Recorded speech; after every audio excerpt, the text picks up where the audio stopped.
What's your date of birth? Oh, yes. 12th of March, 63. All right. You guys are good. All right. Well, I'll make the formal announcement. This is Elizabeth Bird. I am in Asaba, Nigeria. The date is 9th of October, 2011.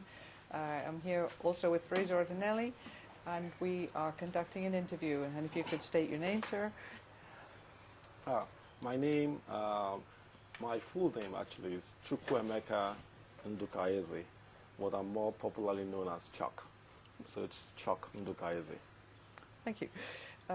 So we're going to talk today, as we said, predominantly about the Oputa panel and the history of what happened there. So if you could just start by telling us what the Oputa panel was, what its purpose, how it was founded, the whole origins of the event. Right.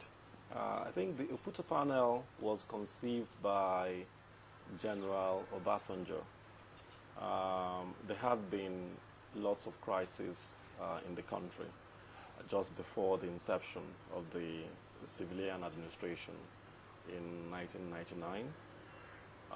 So there was a feeling that perhaps if people were allowed to discuss their problems and were allowed to vent their frustrations, that some sort of healing might be accomplished. So I think the same thing was tried in South Africa. So Obasanjo sort of felt at the time that if a panel were put together if they had credible people, they had a very distinguished judge, a retired judge, Justice Oputa. I think they had Father Kuka, who was also a very, very respectable priest, and Mrs. Palm, who incidentally, I think her husband had also been a victim of one of the earlier, I think the 1966 coup. But she had tremendous experience of looking into matters of this kind. So this panel was put together to essentially visit different regions in the country and take evidence from people who had several complaints. Obasanjo himself, whose idea it was also somebody who also had a petition before the commission. Of course, as people probably know or do not know, he himself had been imprisoned by a previous administration. So he had a complaint. So he was a star witness in one of the petitions.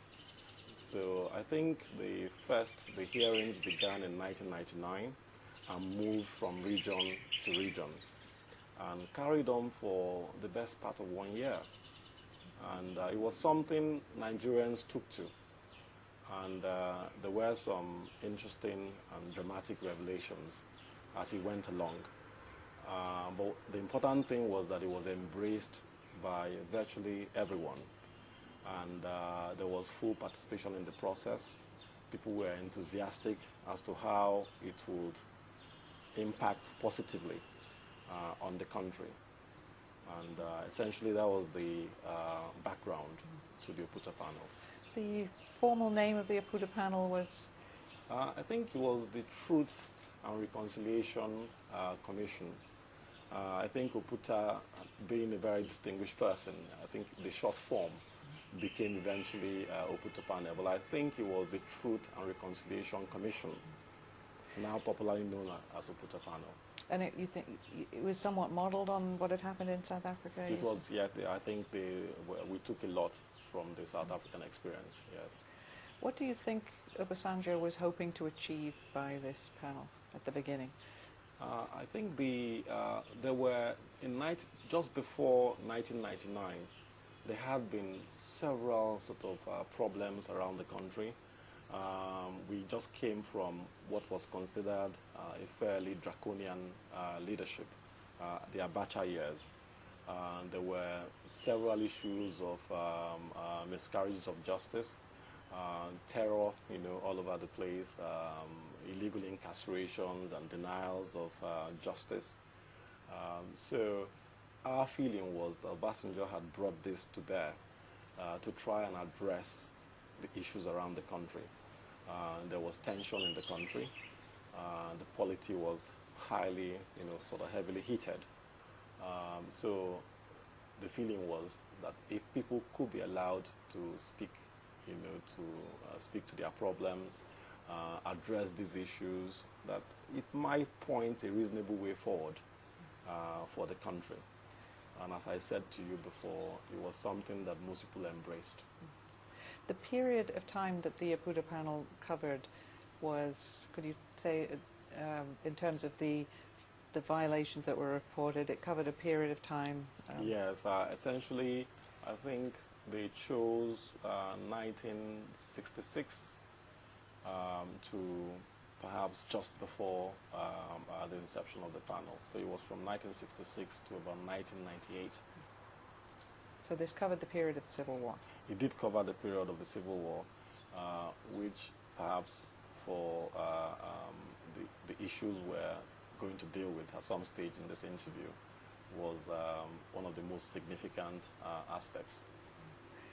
The process by which you explained that the Oputa panel went around different regions, and then petitions were brought forward. Yes. Yes. So it wasn't individuals didn't so much, but somebody brought a petition on behalf of a group. Is that? Yes, I think even individuals were welcomed to come forward, but most of the petitions were more of it's either they're community based or you had even regional issues. You had a Niger Delta sort of issue. I was aware of people in the north, even the northern part of the country, who had complaints about being treated this way or that way.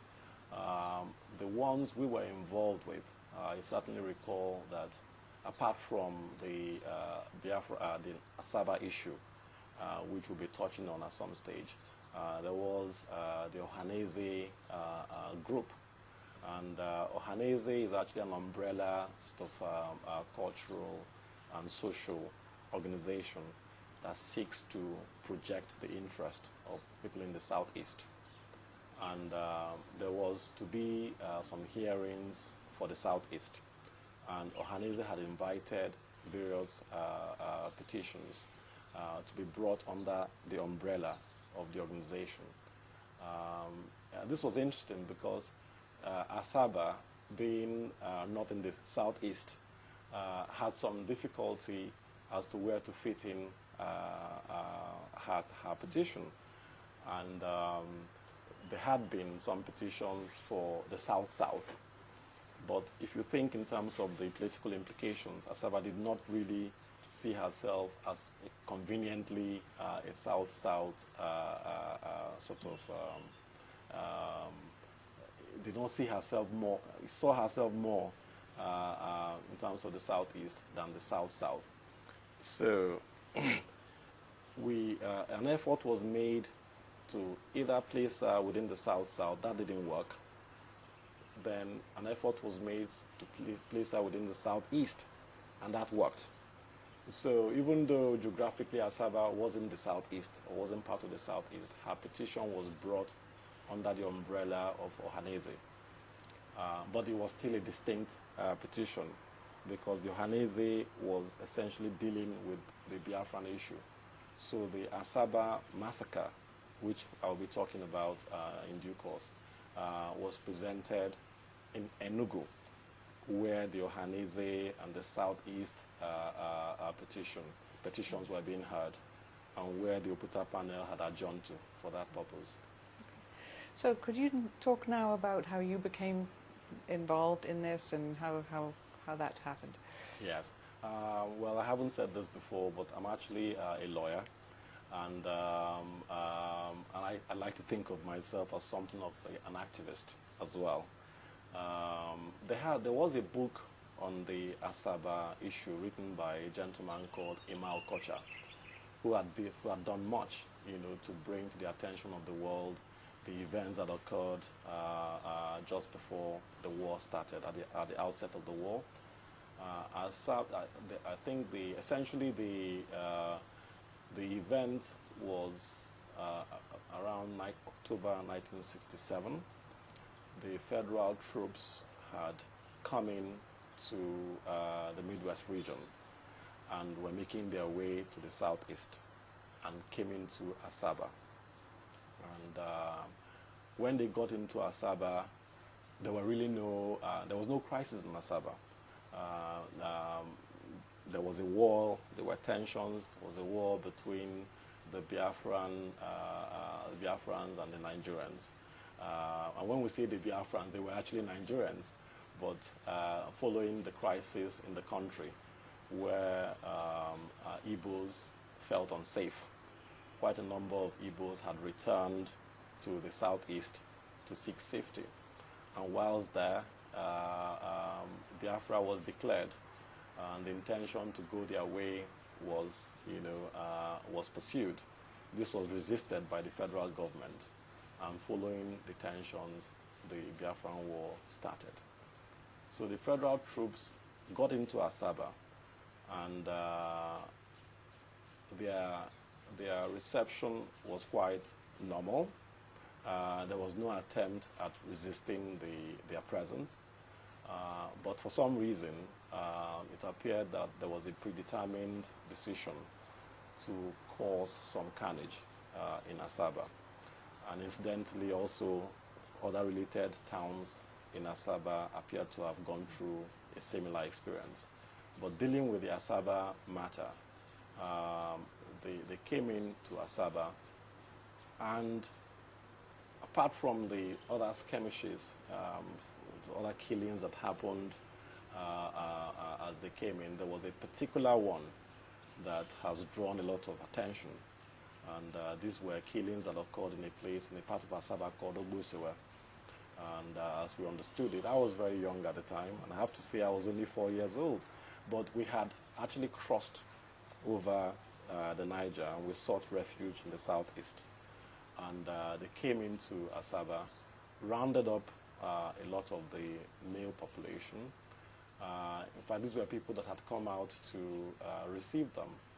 And they rounded them up, they separated the men from the women, and essentially executed the men. There were a lot of young people involved as well, young males. There had been questions as to why this occurred, but so far we haven't received any satisfactory explanation. Now, sorry, I seem to have gone off a little from the question you asked. You said, how did I become involved?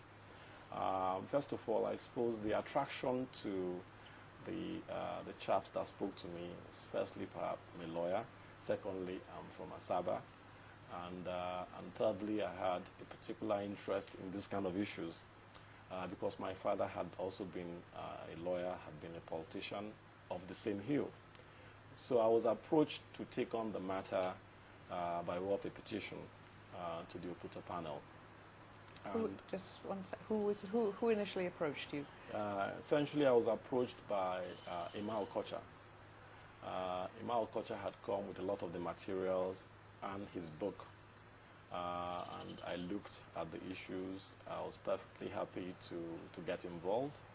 At the time, the atmosphere did not encourage any discussion of this sort of problem because earlier attempts had been met with some hostility and resistance by the government.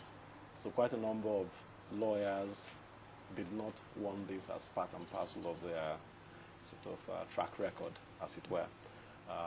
But I wouldn't say I was courageous. I was interested in the subject matter, and I felt the least I could do was to take it up. I tried to work with a much more established and senior lawyer who was quite helpful initially, but eventually decided that he couldn't carry on with me. But we prepared the case. We had a lot of assistance from lots of impressive eyewitnesses. For example, apart from perhaps if I say something about the people that we used as witnesses, we had Bishop Chukwuma, who is the Anglican bishop of the Enugu diocese. That Enugu is a town, used to be the capital of the southeast. and this chap was the bishop there. He was one of our witnesses. The main witness, really, and who had so much to say of great significance, was Dr. Ifi Urai, who was actually a survivor of the massacre, in that his father and two of his brothers were with him. He was present, and they were killed, and he witnessed this, and he was fortunate to escape. We had Mrs. Getty Ogunkaya, who is also an Asaba lady, whose father was, whose uncle actually, I think, was a victim. And that uncle is the father of Miriam Babangida, who was once Nigerian's first lady. She was married to Ibrahim Babangida, who was Nigerian's president. And then we also had these three gentlemen. These were the three main witnesses. There were other witnesses, but time did not allow us to tender all the evidence we had on the matter. But such evidence as was tendered was so impressive and was so persuasive that the federal government felt unable to put up a defense. In fact, the response was more, of an attempt at an apology. So they did not defend the matter. It was accepted. It was alarming because the judge felt so incensed that he invited I think the Minister of Defense at the time to come and tender an explanation. Now, also included in the petition were some affidavits that had been made in the late 1960s, and then they're listed in the petition as made in Enugu, I think in 1967 or 1968. How were those acquired, and how were they incorporated into the petition? Right. The aspect of it that I dealt with, I think the way the Oputa panel was organized, they relied a lot on live witnesses.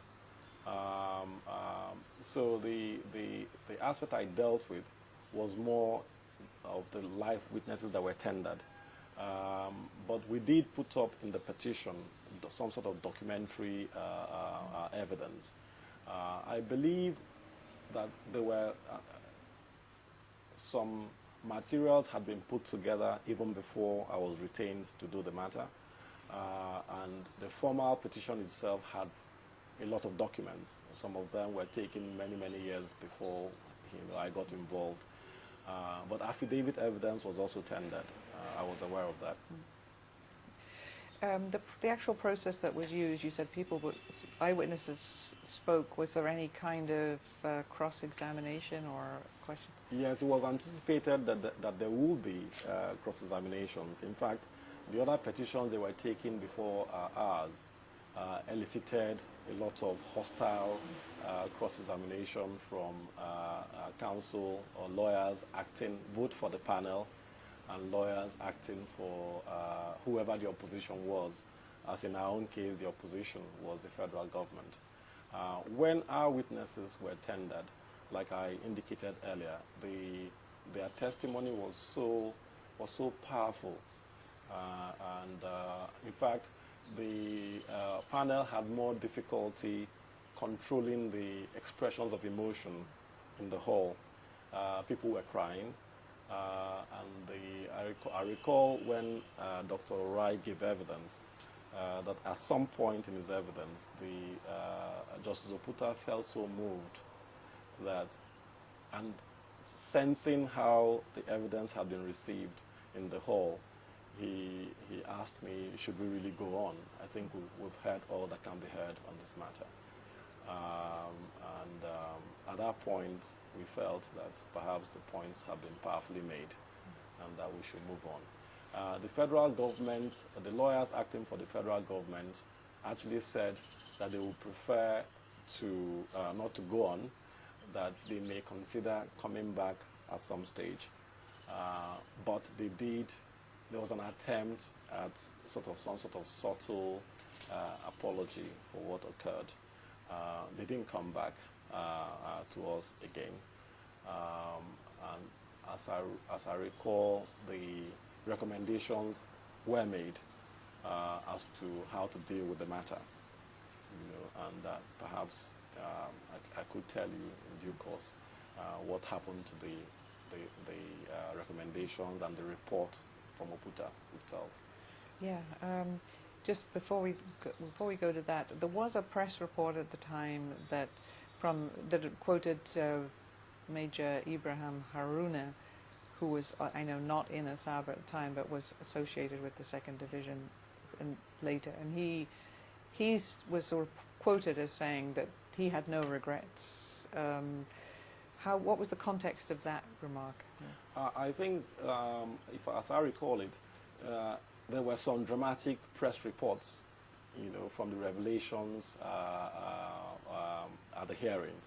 The revelations I've talked about. I think he made front page of one of the national papers. And I think from the reactions that were elicited, there was an attempt. It wasn't only General Haruna. I think there were 1 or 2 other people that felt that they needed to say something about it. And I think I do recall reading something from General Haruna. There was even some other statement that appeared to suggest that whatever they got, they deserved. And General Haruna had made his own comment. Well, those things were received in the way you ought to receive them. That to every victim, sometimes there's an aggressor. And also there are different points of view to one particular issue. Of course, it was an insensitive remark, in the context of what was a very grave and serious breach of, people's rights. But obviously, General Haruna is entitled to his view. So you were talking just now about the recommendations that the panel was going to make, or could you talk about what happened there? Yes, I think following the Enugu sitting, they carried on to other parts of the country, and they finished. They concluded their investigations, and they prepared their report, which, as I understand it, had some recommendations in relation to all the petitions that had been received and dealt with. The report was submitted to the federal government with the recommendations. I think the general expectation of the public was that some things will follow, either that the recommendations will be implemented, certainly be made public, so that everybody would know what happened and share, in the experience.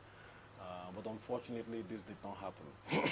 The panel was presented, the report was presented, accepted by the government, and for a very long time, nothing was heard. I recall that there were a lot of agitation, people asking what has become of the Oputa panel, what has become of the report. And for many, many years, nothing was heard. But at some stage, I think in relation to the Dele Giwa issue, Dele Giwa was a famous and renowned journalist who was killed by some sort of a letter bomb. And the allegations were made against a particular powerful Nigerian, that he may have been involved in this. And at some stage, that individual had approached the courts and secured an injunction. As you know, perhaps you don't know, because it's illegal. It's a legal instrument. Injunctions are normally temporary in nature. You apply for an injunction to preserve the status quo until the court has an opportunity to hear both sides. But the remarkable nature of this injunction is that it was applied for and obtained several years ago, and for some reason it continues to have effect. So it's now what you call a permanent injunction, which in law is actually an aberration. And this applied to the entire panel, not just to the particular incident that the injunction was. Yeah, that's what is remarkable about this injunction, because injunctions are normally quite specific and referable to the particular issue that the person is complaining about. But this injunction apparently now operates to bar any publication of the entire Oputa report. So it's actually a remarkable situation. So even though this happened, what do you think was the impact or the outcome of the Oputa panel in terms of particularly the Asaba incident? What was the result of this having happened? Right. Well, it was for us the first opportunity that the matter that we're going to have to even air the matter. So it had that limited objective, but the aim was really to begin something by way of a healing process. Because if you wrong somebody, especially the type of wrong we're talking about, if you wrong somebody and the person has an opportunity to talk about it and gives you, the wrongdoer, an opportunity to express a view about it, and assuming you show you show some contrition, you apologize, or you go some way into alleviating their pain and suffering, then the healing process can begin. Unfortunately, not just because of the frustration of the report, but I think the federal government has been extremely difficult, on this issue. In fact, just at the early, I think in the early 70s, when attempts were made to immortalize the deaths of these people by way of an annual memorial service or remembrance, the federal government actually stopped it. So you had a situation where somebody who has suffered loss is not even allowed to grieve. I can't imagine anything more disturbing than that. Fortunately, we're now in a democratic setting. There had been, one or two remembrance, in the sort of recent past, last year and this year. And so the journey to recognizing this event, putting it where it should be, and getting Nigerians to embrace it as a historical incident has begun. So we're happy with that development. But having said that, the federal government has still not acknowledged their role in the matter. What we expected, or the very least, would have been to have a public inquiry to look into the circumstances, the reasons, and perhaps the failures of governance that made it happen. And why is that important? The importance is, if you don't look into matters of this nature, then they're bound to be repeated, as indeed they have been repeated over the years in the country. So that's the position we have today. Okay. Anything more you'd like to say about what you think should happen? Is there, from now on, anything? I mean, you've kind of said that, but yes. Essentially, I'm speaking on behalf of the Asaba community, who are indeed the victims. Their aim is very simple, which is for the federal government and the Nigerian public to appreciate the sacrifice that these people made. We're talking of hundreds and hundreds of people, some of them very distinguished professionals. They want their contribution to the country, because they died in the context of One Nigeria. In fact, they were actually, the last songs was kind of a One Nigeria kind of song that they were singing. So these are Nigerian matters. So we want them to be accepted as such. Then we want the federal government to articulate a position. And there are different options that are open to them. They may decide to come up with a compensatory gesture, and not necessarily money. They could set up something in honor of these people in their memory. That is an option that they can look at. To the extent that there could be any sort of financial compensatory feature, that could be put to some significant symbolic use. But one thing I can tell you is that the victims have been very dignified. They've not really shown any intention at revenge. they're actually seeking to use their pain in a constructive way. So I think these are the type of Nigerians that other Nigerians should embrace. Thank you.